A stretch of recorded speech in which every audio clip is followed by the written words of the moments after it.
الناس كيجيو كيطلعوا لشمال افريقيا.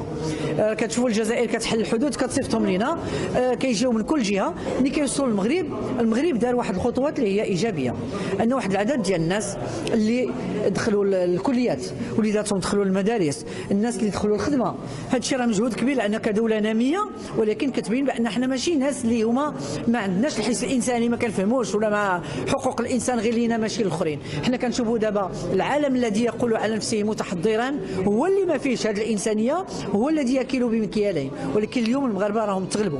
انا كنقول انه الادماج ديال هذه الافارقه خصو يتم بالتدريج، خصو سياسه، لان ما غاديش تدمجهم اليوم، غادي تجيك واحد الموجه اخرى قدهم، ولكن باش يكونوا في اي مكان لا. ولهذا الدوله المغربيه راها امام واحد الاشكاليه اللي هي كبيره. حنا كنتمناو حتى الباحثين ديالنا المختصين في مجالات الهجره يفكروا معنا كيفاش يمكن لينا هاد الاخوان ديالنا هادو خوتنا يمكن لهم، راه كل مره كتجي هجره ديال الناس من جهه اخرى كتكون فرصه لهذاك البلد. لا تظنون اننا غنقولوا بحال ديك العنصريين ديال فرنسا جاو ياكلوا الخبز ديالنا، جاو ياخذوا لنا الخدمه ديالنا، لا.